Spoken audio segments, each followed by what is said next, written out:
They're going to introduce outside linebacker play in our 4-3 system. Biggest overall thing you're going to see is it is very, very simple. We feel like that gives us the chance to have kids not think, play fast.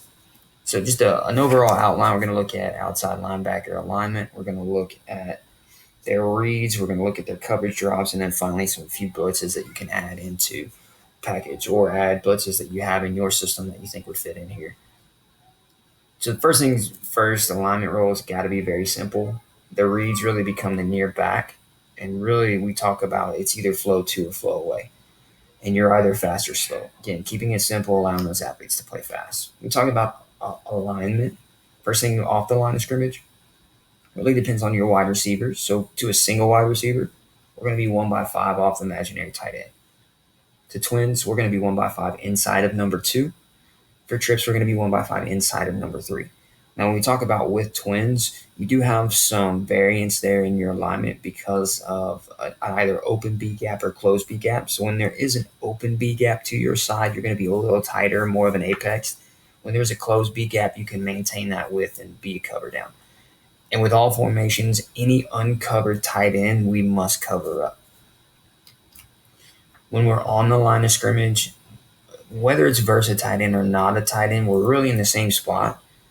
But with the tight end present, you're going to be a balanced stance. Inside foot is going to be on the outside foot of the tight end. We're going to be 1 yard off the ball, which is the exact same yard off the ball that our D line is. When there's not a tight end and we're on the line of scrimmage, we're still going to be 1 yard off inside leg on the outside leg, but of the imaginary tight end. So here you can see some simple alignments. So to the weak side here, the will, we've got single wide receivers, so we're going to maintain that 1x5 off the imaginary tight end. To the strong side, we have twins, so we want to be 1x5 inside of number 2. And because we have a closed B gap, he can maintain that width and that full cover down. Here we have, again, single wide receiver and trips. So to the single, 1x5 off the imaginary tight end. To the trips, we're going to be 1x5 inside of number 3. Again, closed B allows us to maintain that width. Here we have twins to both sides, and here you can see kind of the variation of closed B, open B. So to the weak side, the wheel should be 1x5 inside of number 2. However, with an open B, we're going to slide back in and gives us more of an apex look, a chance to fly back inside, fall back inside to that open B. To the strong side again, 1x5 off imaginary inside of number 2. Sorry, closed B gap. Therefore, we maintain our width and our full cover down. Here we have trips nub. So again, Will's going to walk down, cover up the tight end, one inside foot on outside foot, a yard off the ball. You see over here, trips again, still 1x5 inside of number 3. If we were to cover the tight end, then he backs up, and then it's going to be kind of inside because now his fit's going to be that B. Now let's talk a little bit about reads. Again, we're reading the near back flow. It's very simple. We either tell him flow to or flow away. And then with flow away, it's easy. It's a slow shuffle looking for quarterback cutback. When it's flow to you, you're going to trigger and fit fast. We must be able to fix the DN fit when we trigger. So no matter where the DN decides to go, whether he's running the correct call or he falls back inside, we've got to be able to fix that fit on the back end. Again, we're going to play run first. Our pass drop is going to be late, and we will cover coverages in that here in just a second. So here we have a pistol look, kind of a mid zone. To the strong side, we'll look at the Sam first. He's got near back flow 2. We're going to trigger and fit off the end. End stays in, we go out. Because we have both of these covered, we can maintain that outside leverage. To the wheel side, he's got near back flow away, so he's going to slow shuffle, look for quarterback cutback. If we do get a quarterback cutback, he now fits based on where the end is. If everything is in reversed, again, looking at the strong side, Sam, here's his near back. He's got flow away, so slow shuffle, look for quarterback cutback. Will has flow 2, trigger fast, fit off of the end. The next question a lot of people are going to get is, what about split flow? So again, we're reading near back. So looking at the strong side here, his near back is the tailback. He gets flow away, therefore it should be slow shuffle. His eyes maintain that quarterback cutback. Well, now he sees the feature back slide in, and now ball's in belly here. Now it means flow to me, I go. So it should be slow shuffle. Now I see the split flow, go. Backside again, flow away. So slow shuffle, and he still sees that it's flow away. So slow shuffle, fit off, and quarterback cutback. For coverages, we really only run three simple coverages. We have some variations in there, but again, this video just trying to keep it very simple. Our cover two, cover three, cover four, we have names for them, but just for generic reasons, just we're going to name it numbers here. And we're a big reading the quarterback shoulders. And the reason why is when you are an under defender on any coverage, we are breaking on when the hand comes off the ball. All quick games going to really come to the same spot. And again, we're play run first, so we're quick to run, late to pass. So first thing we're going to do is talk about cover two. So again, alignment maintains the same. Anytime we get cover two, we're going to drop to 10 yards on the hash. No matter where you're at, whether you're inside the hash, outside the hash, we're always going to drop to 10 yards on the hash. For those of you that ask about the mic, we don't do a lot of drops for the mic. We're really more of a secondary pass rush. We can, but that's why we want to get to the hash and maintain that pressure in the middle. Then, like we said, we're reading quarterback shoulder. So if shoulder is going to the weak side, you should see the Sam start to slide down that line towards that. The wheel's going to work to the shoulder too. We never want to work past the shoulder. That way, if we do get a shoulder this way, the Sam sliding, the wheel sliding, and now he pops his feet back, we've at least closed this window a little bit and let the Sam and wheel kind of slide back, and we're going to close the window. So again, that's kind of how we get away with not dropping three here and maintaining kind of a two under there, plus your clouded corners. For cover three, again, this is going to depend. A lot of times we play mostly cover three almost to a trips, and I know a lot of guys are going to say, well, what about the verticals? Well, a lot of times we kind of poach from the backside on the strong three there.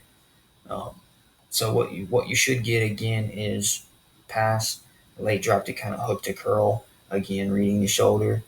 For our trips, we really want to get a good jam, and that helps our backside poach there.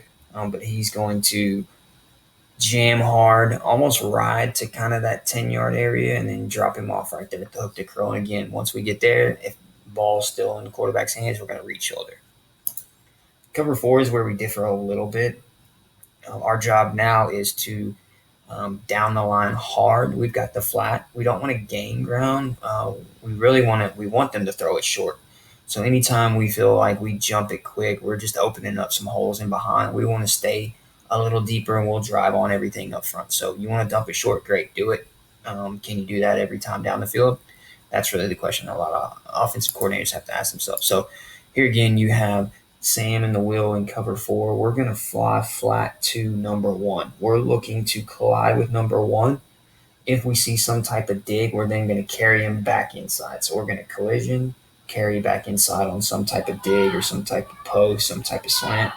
But we're looking to get underneath number one to help out our cover four. This is more of a true four, not a pattern read four. Last thing we're going to look at is blitzes. We can run those blitzes from any position. We call that stem. We give some of our backers a lot of leeway to walk in and show a blitz, walk back, play from different positions. We just ask them that they get to their responsibility when the ball snapped. If for some reason a kid is not getting to their responsibility, well, then he knows that he can't play from that position. Again, something you got to do in practice and get those kids comfortable from being a little bit more fluid and not giving that same static look every time. But for us, a blitz name equals from the strong side. A rip blitz is from the weak side. Our outside backers, we don't flip them on the strength or at all. So really that strength call is crucial when we want to talk about blitz execution, because our outside backers need to know if they now become the Sam or the Will. Again, our job is to line up fast, eyes to coach. Everybody is looking at the coach. We don't have a mic, give the call. We feel like if somebody runs the wrong assignment, we want to know who that is. And the way, it's not a question of, well, I didn't hear the mic say it. Well, the question was, you didn't see the coach give the signal. So we want to keep it very consistent across the front of everybody's eyes need to look. And that way we know if we're getting some type of bust in the coverage or some type of wrong blitz, wrong stunt, we know exactly who it is. So for our blitzes, just a few that I want to show you guys. Looking at the weak side, really we have for the outside backers we have two big things: a dog and a plug. A plug is an inside blitz to their gap. A dog is an outside blitz to their gap. Something to realize about anytime you bring that dog off the edge, anytime he gets some type of push motion, fast motion, peel off by the backer, he's then got to go chase that peel. Outside always contains outside. So again, he peels off with any type of fast motion away. If the plug goes, the tailback goes fast motion. Well, now the end's got to get there. I know that's not always best thing to have, but end's outside, so he's got to maintain outside. Here we have on the strong side a show, so he's going to walk in stemming, look like he's coming in and bounce back to his responsibilities. On this one, there's something a little bit different. This is kind of a cobra for us, so we get a good pass rush out the end, vertical push, and then we kind of sell the dog and then come inside, and we're looking for kind of a disruption when we get the quarterback to step up. This last one is what we call a scissor. And this really, again, good vertical pass rush from the defensive end. As we're stemming inside, we're actually going to kind of come underneath, kind of more of a twist from an end and an outside backer. So coming underneath that gap instead of over the top and switching with the defensive end. So there are a few blitzes and some overall ways that we teach our outside linebackers to play the position. Any questions, leave some comments and get another video out as soon as possible.